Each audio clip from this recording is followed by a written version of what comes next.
Olá pessoal, Gustavo Machado, canal Orientação Marxista. Depois de muito tempo sem publicar nenhum vídeo, nem vou me justificar mais, tá? Mas quem achou que ia ficar livre de mim, se enganou. Estou de volta. Agora publicando vídeos aí em série, como é de costume aqui no canal Orientação Marxista. E nesse retorno, nada melhor do que tratar de um tema que, dentre as centenas de temas que eu quero falar aqui no canal, esse sempre esteve entre as minhas intenções, mas só agora eu resolvi tirar da cartola para abordar aqui no canal Orientação Marxista. Também nada melhor do que voltar com um vídeo aí mais solto, de uma conversa mais tranquila, como a gente costuma fazer aqui no canal. E um dos temas de hoje, o tema central de hoje é uma das piores características que se pode ter, que é uma característica muito marcante, principalmente nos setores médios da sociedade, mas não só, evidentemente, que é a pessoa achar que sabe tudo, que conhece tudo e ter de pronto, de imediato, resposta para todas as perguntas, né? Quantas pessoas nós não conhecemos assim, que qualquer pergunta que você faça, ela tem na ponta da língua a resposta, ela sabe de onde veio, para onde vai, para onde tem que ir, ainda que de repente ela tenha ouvido falar daquilo pela primeira vez nessa conversa. E para que a gente possa entender um pouco disso que eu vou procurar mostrar nesse vídeo, que é o primeiro saber e o mais importante saber, é exatamente saber que a gente não sabe. Isso mesmo. Quem vê aí os manuais de filosofia, lá nos primórdios da filosofia, lembrando que a filosofia no começo era praticamente todas as áreas que hoje nós chamamos de ciências particulares, né? O que hoje nós chamamos de física, química, e seja lá o que for, estava tudo contido dentro do que era originariamente a filosofia. E um dos temas que surge lá nos diálogos de Platão com Sócrates, né, que o primeiro saber é o saber que não se sabe. Porque você só pode vir a de fato saber alguma coisa se primeiro você tem consciência da sua ignorância a respeito daquele tema. E se você não toma consciência da sua ignorância, você nunca vai procurar conhecer. Parece meio óbvio, mas é muito mais profundo do que parece à primeira vista. E eu vou começar aqui com um exemplo, né, como não poderia deixar de ser, é o centro aqui do canal, de Marx. Um exemplo retomado aqui desse livro, que é uma edição recente aí da Boitempo, embora exista uma edição mais antiga, difícil de achar com esses textos, que a Boitempo publicou como Lutas de Classe na Rússia, que na verdade é um conjunto de escritos do Marx e do Engels a respeito da Rússia, da questão russa. Mas o centro desse livro é a resposta que Marx dá a uma pergunta de uma revolucionária russa, bem no final da vida do Marx, no final mesmo, ali nos últimos anos, nos últimos 2 anos da vida do Marx, para contextualizar aqui para vocês, ilustrando toda essa questão, tá? Existia na Rússia, de maneira bem esquemática, que eu estou falando aqui, mas só de pano de fundo, para o centro da conversa que nós vamos ter, 2 correntes revolucionárias à época. Eram mais, evidentemente, mas vamos esquematizar aqui em 2. Uma do que era chamado de Narodniks, estranhamente traduzido como populistas aqui no Brasil, não importa, e um grupo de marxistas russos propriamente ditos, que se identificavam como marxistas, se consideravam como marxistas, um grupo pequeno, mas já bastante barulhento no final dos anos 70. Esses Narodniks entendiam o seguinte: a Rússia ainda sobrevivia, ainda que em estado de decomposição, um conjunto enorme de propriedades coletivas, né? Então, eram grupos grandes de pessoas, com várias famílias no seu interior, que dividiam entre si parcelas de uma terra. Inclusive, essas parcelas alternavam entre os grupos que iam explorá-la de ano a ano. Uma propriedade comunal, como na verdade era a forma originária, né, da propriedade em tudo quanto é lugar. Não vem aqui os detalhes sobre isso. O fato é que esses Narodniks, eles defendiam o seguinte: a Rússia já tinha na sua estrutura social, em função dessa propriedade comunal, uma estrutura, por assim dizer, socialista e comunista. E que o grande problema da Rússia era a opressão feita pelo czarismo, pela autocracia, pelo governo e pelo Estado russo. Portanto, se trataria, o problema russo seria uma via comunista especificamente russa, né, se trataria unicamente de destruir o czarismo, de destruir o Estado czarista e assim deixar que essas comunas se desenvolvessem por sua própria conta. Esquematicamente era por aí. Tá? Enquanto os marxistas russos, ou os assim chamados marxistas russos, né, diziam o seguinte, falavam não, só é possível uma sociedade socialista comunista a partir do capitalismo, do amplo desenvolvimento das forças produtivas, logo, e é evidente que para você ter uma sociedade que você tem apropriação comum da riqueza, você tem que ter riqueza suficiente para ser apropriada em comum pelo conjunto da sociedade, mas daí eles deduziam que a Rússia teria que passar necessariamente por todas as etapas pela qual passou, vamos chamar assim, os países ocidentais, a Inglaterra, a França, para que somente então a possibilidade de uma luta pelo socialismo, pelo comunismo estivesse colocada. Então, o que tinha que fazer os marxistas russos, né, nessa situação atual? Nada, né? Sentar na cadeira, ficar esperando. Claro, eles faziam alguma propaganda, achavam que era interessante mobilizar os trabalhadores que existiam nesse sentido, mas visando uma luta que só iria se dar mesmo, sei lá, talvez a cabo de um século ou mais, num futuro indeterminado. Enquanto os Narodniks se dedicavam a ataques diretos ao czarismo, né? Inclusive com atentados realizados, chegaram a matar um czar, chamado terrorismo individual na maioria dos casos. Marx rejeitava essas duas correntes, ainda que ele demonstrava mais simpatia pelos Narodniks, porque eles pelo menos estavam fazendo alguma coisa e estavam atacando de fato um dos centros da contra-revolução na Europa inteira, inclusive, que era o czarismo russo. Disso não se segue, evidentemente, que daria para se destruir o czarismo fazendo ataques individuais puros e simples, no máximo se poderia enfraquecê-lo, e que se por acaso fosse possível simplesmente extirpar o czarismo, que as comunas russas se desenvolveriam espontaneamente na direção de um socialismo especificamente russo. Marx, de fato, rejeitava. Final da vida, ele recebe uma carta que era uma Narodnik, mas que tinha acabado de romper com eles e aderir aos marxistas russos. Marx nem sabia, inclusive, Vera Zasulich, que manda uma carta fazendo exatamente essa pergunta para o Marx. Segundo os russos muitos leitores do Capital na Rússia haviam entendido, como o Capital termina com aquele capítulo da assim chamada acumulação primitiva, né, como é traduzido, e nesse capítulo se mostra todas as longas, penosas, violentas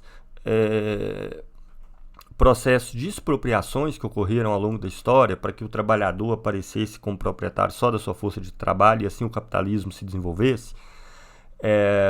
Então, com toda a dissolução das formas anteriores de sociedade que tornou possível o desenvolvimento do capitalismo na Europa, eles deduziram daí que a Rússia logo teria que passar pelas mesmas etapas, pelos mesmos momentos que passou a Inglaterra, que passou a França, e nesse sentido a comuna rural russa teria que ser destruída para que o capitalismo desenvolvesse e depois tivesse dado a possibilidade do socialismo.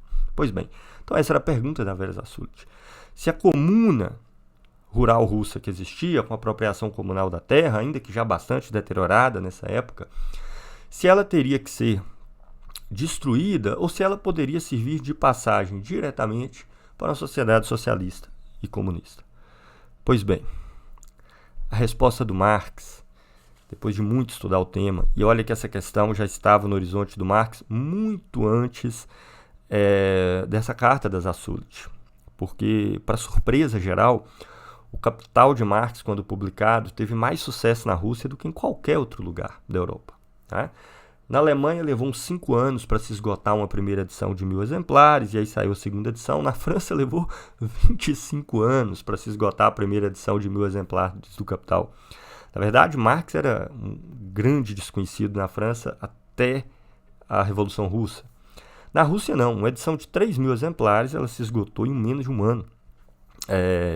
Inclusive essa edição foi autorizada pelo censor do czar, porque falou, isso aqui é uma obra tão difícil e específica, estatística, matemática e tal, que ninguém vai ler isso aí.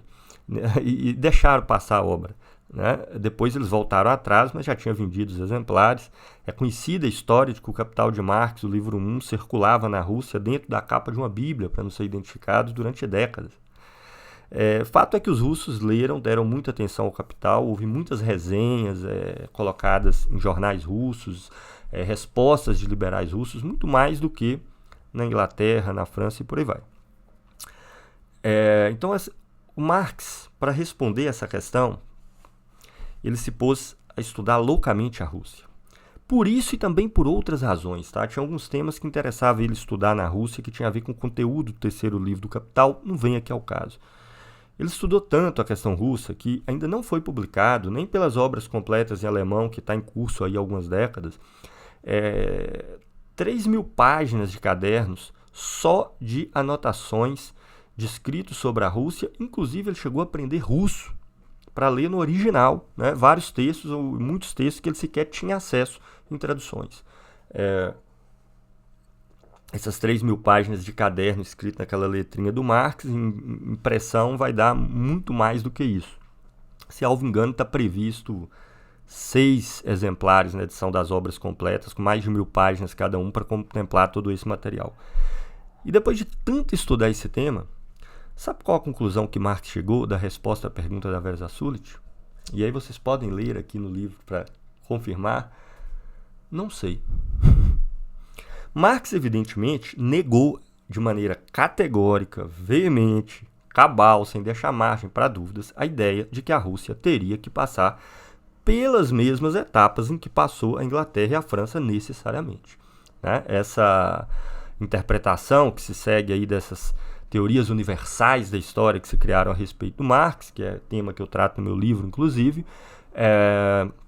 evidentemente não tem respaldo nenhum, nem nos textos de Marx, nem no melhor do marxismo, né? E ele falou, olha, o que eu escrevi, vocês podem ler, ele responde a Zassulit, o que eu escrevi no Capital, eu mostro como o capitalismo se desenvolveu, principalmente na Europa, a partir das formas de organizações sociais anteriores. Disso não se pode dizer absolutamente nada de como vai se dar esse desenvolvimento na Rússia, tá? Então, primeiro aspecto da pergunta, Marx sabe a resposta. Fala, não existe nenhuma teoria universal que diz o rumo que necessariamente todos os países deveriam seguir, em quais etapas necessárias, isso não existe. E ele diz de maneira muito categórica, vocês podem conferir. Agora, aí a segunda pergunta. Então, se não existe uma teoria geral que coloca necessariamente o que vai acontecer em todos os casos particulares, uma filosofia da história nesse sentido, qual é o caminho da Rússia, então? As comunas, elas têm ou não que se dissolver? Elas irão ou não se dissolver? Marx responde o seguinte ao final. Ele fala, olha, se uma revolução russa se combina com uma revolução socialista na Europa, de modo que isso permita à Rússia se apropriar de todo o desenvolvimento em termos de capacidade produtiva, de desenvolvimento geral das forças produtivas, que o capitalismo, de maneira completamente contraditória, possibilitou. Então, se essa Revolução Russa se combina com a Revolução na Europa, pode sim o socialismo se desenvolver na Rússia e a comuna servir de ponto de partida direto para um desenvolvimento comunista sem ter que ser necessariamente dissolvida. Agora, a pergunta central a ser respondida é exatamente como seria possível uma revolução na Rússia, já que a Rússia, nos tempos em que Marx escreveu isso aqui, tinha um proletariado industrial ainda pouquíssimo desenvolvido. Vai se desenvolver num ritmo exponencial nos anos 80 e 90. A situação que vai estar dada lá na época da Revolução Russa já vai ser bastante diferente, mesmo décadas antes, quando teve a Revolução de 1905, por exemplo. Mas, na altura do Marx, era um proletariado muito, muito, muito, muito incipiente, pouco significativo. Então, a pergunta central a ser respondida era como seria possível, então, uma revolução russa, essa revolução que vai se ligar, enquanto possibilidade, essa revolução socialista na Europa, permitindo que se desenvolva na Rússia o socialismo sem a necessidade de destruir essas comunas, como vai se dar essa revolução russa? Marx não responde essa pergunta. E quando nós lemos, e o interessante desse livro é que existe 4 esboços que Marx escreve, na prática 3, porque o quarto é basicamente uma primeira versão da carta que ele enviou, um primeiro esboço da carta que ele realmente enviou. Existem 4 esboços dessa carta a Vera Zasulich, a revolucionária russa. Um primeiro de umas 15 páginas, dependendo da edição, 15, 20 páginas, onde Marx anuncia que depois de negar que a Rússia tem que passar pelas mesmas etapas que a Inglaterra passou, Marx anuncia, mas agora o que tem que ser respondido, a pergunta realmente importante a ser respondida, é a seguinte: descendo ao solo da Rússia, suas condições concretas, como pode ou não se dar essa revolução na Rússia, tendo em vista a conformação que ela tinha naquele momento? E Marx escreve, analisa, escreve, analisa, não chega a nenhuma conclusão. O segundo esboço, ele tenta novamente, ele já é menor um pouco, e ele escreve mais umas 10 páginas, escreve, analisa, não chega a nenhuma conclusão. Até que no final ele envia uma carta de 1 página e meia, onde a carta de 1 página e meia se resumia a negar que a Rússia tinha que passar pelas mesmas etapas em que passou a Inglaterra e outros países, que ele jamais havia dito isso, e que não dava para concluir isso no Capital, e indicar que se uma Revolução Russa se combina com a Revolução na Europa, que sim, a Comuna poderia servir de passagem ao comunismo, mas sem responder a pergunta principal, que é como essa Revolução Russa, que vai se ligar à Revolução Europeia, poderia acontecer. E a resposta de Marx a essa pergunta é: não sei.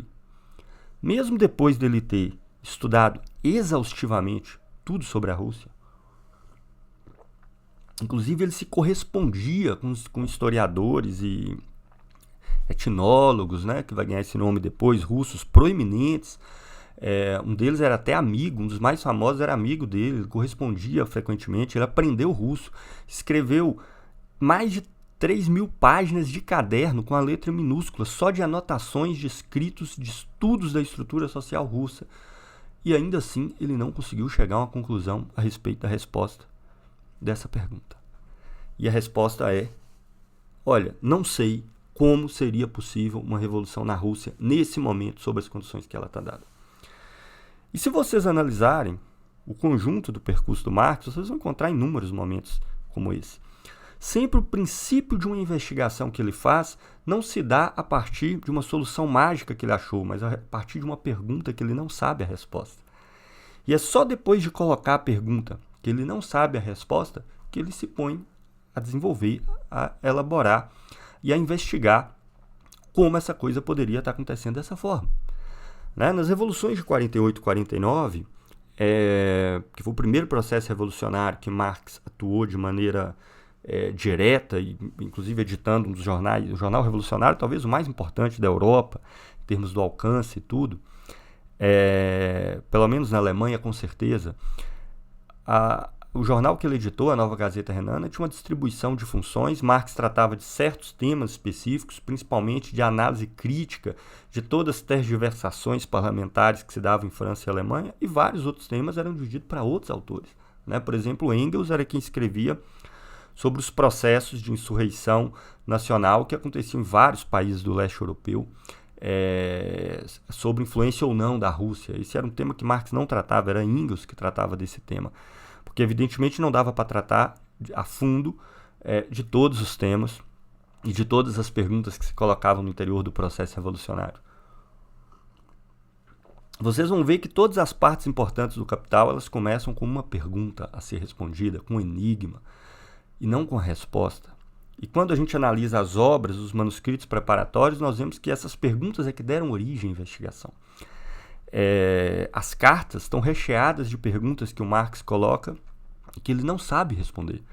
Uma muito interessante, numa carta dos anos 50, por exemplo, ele coloca a seguinte questão: dado o nível de desenvolvimento do capitalismo e de processos de crise que já acontecia, ele fala: a revolução, a tarefa que está dada na Europa, ela já é imediatamente socialista, nós temos que lutar na Europa imediatamente pelo socialismo.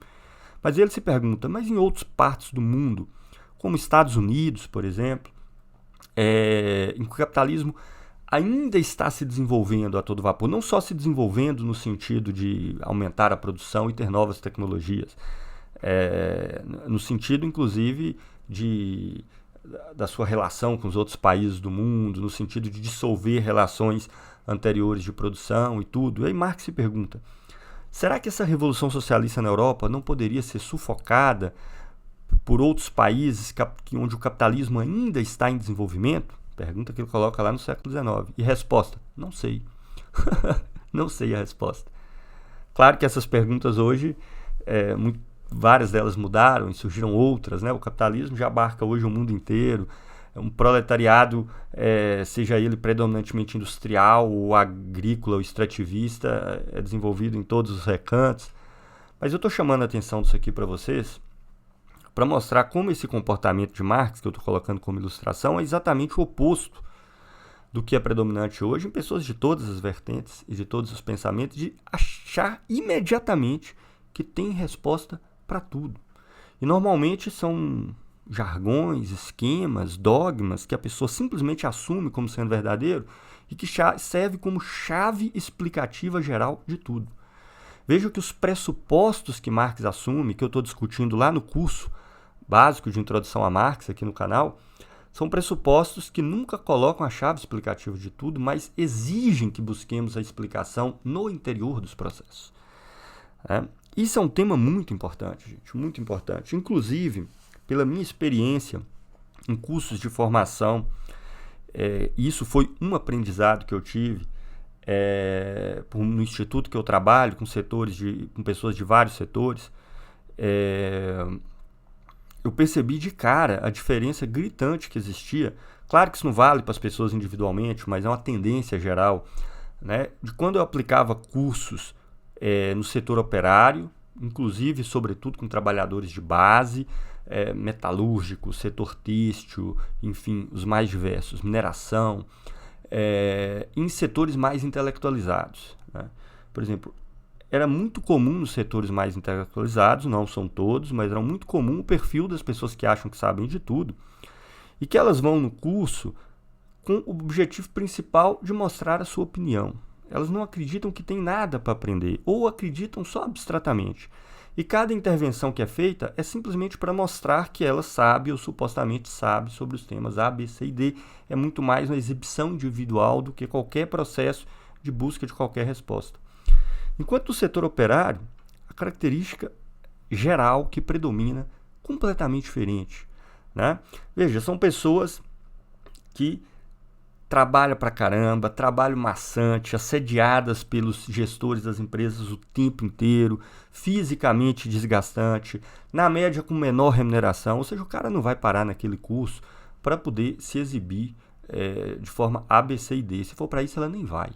Ela vai porque ela de fato acredita que ela tem algo a aprender. A atuação que ela faz, a intervenção que ela faz, necessita de certas ferramentas, necessita de certas coisas que ela avalia que ela não tem.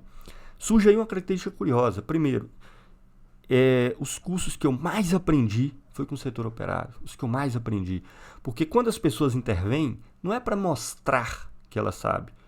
É porque de fato elas identificam no conteúdo que está sendo dado aspectos que elas vivenciaram, que elas experienciaram, conclusões que elas tiraram. E quando passam essas informações, quando intervêm, quando falam, surge um emaranhado de coisas que me permite aprender coisas que nos livros eu jamais aprenderia. E entender como está se dando internamente o processo de exploração, como se dá esse mecanismo, como se dá essas relações internas, como se dá essas divisões internas no interior e fora da fábrica. Entender a fundo como essas contradições se expressam nas vidas desses trabalhadores. Porque quando eles intervêm, na média, é para falar aquilo que de fato eles sabem pela experiência que têm. E quando eles perguntam, são de fato para falar daquilo que eles sabem que não sabem. E não tem nada pior do que você acreditar que já sabe tudo, né? E nesse sentido, a sua intervenção é uma intervenção vazia, é uma autoexibição, tá? Claro, longe de ser uma característica geral de todos os trabalhadores dos setores mais intelectualizados. Você vai achar pessoas interessadas em aprender com comentários relevantes, onde eu também aprendo pra caramba com eles, mas são características que tendem a diferenciar esses dois setores. E é muito comum, a gente vai ver aqui no YouTube em particular, nas redes sociais de um modo geral, né? como as pessoas, em coisas que elas nunca tiveram experiência interna nenhuma àquele respeito, estão se lidando com aquele problema pela primeira vez, mas elas acreditam que já tem a resposta para tudo. E essa é uma barreira colocada que impede qualquer pessoa de conhecer qualquer coisa. Porque o conhecimento sempre surge a partir de um saber que é o princípio do conhecimento, é o saber que não se sabe. É a consciência da sua ignorância a respeito dos mais diversos temas. E quando você tem consciência da sua ignorância, aí está aberto ao processo para que você investigue ou para que você aprenda. Por exemplo, eu vendo um desses vídeos que aparece no YouTube, nem me lembro o nome da pessoa nem nada, só sei um vídeo com muita visualização, a pessoa fala assim, que ela teria ido no congresso, não sei o que lá, e ela comentou lá no início que, eu não preciso ler Marx, por exemplo, e a pessoa usou Marx como exemplo, para saber o que acontece nessa ou naquela situação. Eu nem me lembro mais o que era exatamente, né? Para falar de sociologia e etc. Ok. Agora prestem atenção na arrogância que está implícita nesse tipo de afirmação. Beleza, poderia até ter estudado Marx, chegar à conclusão de que aquilo ali estava tudo errado, que não respondia a nada e que, portanto, ela não precisa saber daquilo ali. Mas você ignorar de estudar o que a tradição nos legou, para o bem ou para o mal, significa você achar que você, individualmente, é capaz de aprender por sua própria conta aquilo que milhões e milhares de pessoas aprenderam ao longo de décadas, séculos e milênios. Que você é tão todo-poderoso, é tão, Superman, o super-homem, que você sozinho, sem recorrer a nada do que lhe antecedeu, você pode, por sua própria conta, substituir os músculos, cérebros, nervos, experiências, intervenções, erros e acertos de pessoas, milhares, milhões, ao longo de muito tempo, ao longo de décadas, séculos e milênios. Então essa ideia do eu não preciso de ninguém, eu tenho a minha própria opinião independente de qualquer um, e essa opinião é falar qualquer coisa, seja a partir de um dogma ou de uma impressão de coisas a qual você nunca procurou saber nada a respeito, é de uma arrogância, assim, é de um grau de arrogância e de delírio individual gigante. Então, eu queria aqui comentar sobre isso, né? Não é à toa que a própria origem da filosofia existiram condições sociais que exigiram que ela existisse. Nós vamos discutir isso nos próximos vídeos aí do curso de introdução ao pensamento, de introdução ao marxismo, que tem aqui no canal. É exatamente essa ideia da relação entre a consciência e a sociedade. Mas vamos deixar isso aí para esse vídeo. Mas não é à toa um marco que gerou, então, todos esses diálogos de Platão, onde você tem presente o personagem Sócrates, sobretudo os primeiros diálogos de Platão, que eles consistem unicamente num diálogo onde Sócrates dissolve aquilo que seu interlocutor acreditava que ele já sabia. E o diálogo no final não chega a nenhuma conclusão, não apresenta nenhuma saída pronta ainda, não chega a nenhum resultado, nem dá nenhuma resposta. Mas fez o que é o mais importante no primeiro momento, que é mostrar que o primeiro saber é o saber que não se sabe, é ter consciência da nossa ignorância. E que sem a gente ter consciência da nossa ignorância, não tem como a gente saber absolutamente nada, não tem como nem sequer iniciar um processo de investigação. Claro que esse saber que não se sabe, essa consciência da nossa ignorância, ela não pode se paralisar nisso, tá? Então ela tem que agora abrir as portas para que a gente, de fato, procure conhecer, e não só a gente individualmente, porque a gente individualmente não vai conseguir responder todas as perguntas. Por isso que um processo de produção de conhecimento coletiva não apenas é importante, como é necessário. Mas eu digo para vocês, é melhor uma pessoa que tem consciência da sua ignorância do que uma pessoa que, não tendo consciência da sua ignorância, acredita que sabe de tudo. Então, isso é literalmente o princípio de todo o conhecimento, para o bem ou para o mal, né? Porque para o mal e bem e mal aqui posso entender a serviço de qualquer interesse, né, que as pessoas estejam.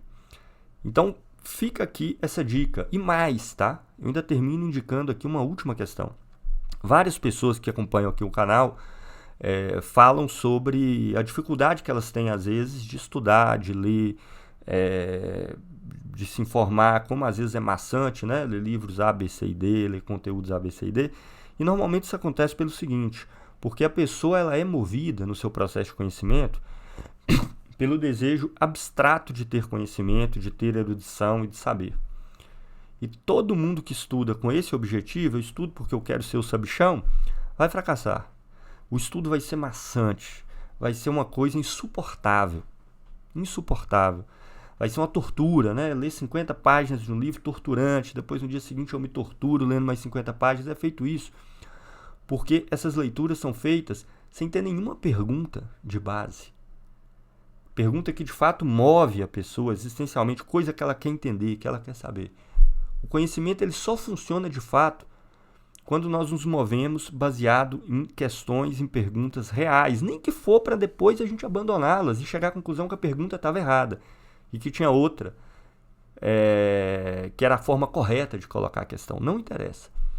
Então, as pessoas vão perder a dificuldade de estudar quando o processo de estudo, de aquisição de conhecimento, for movido por perguntas reais.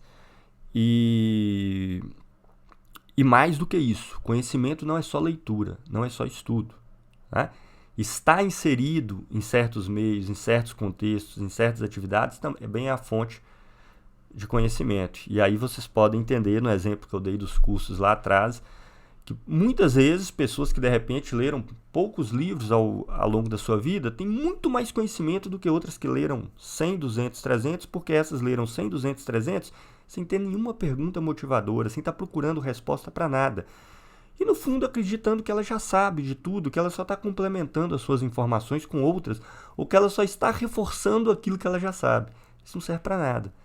É melhor do que, muito melhor uma pessoa que baseia na experiência e tem consciência da sua ignorância. Melhor ainda a pessoa ter consciência da sua ignorância e a partir disso buscar conhecer. Beleza?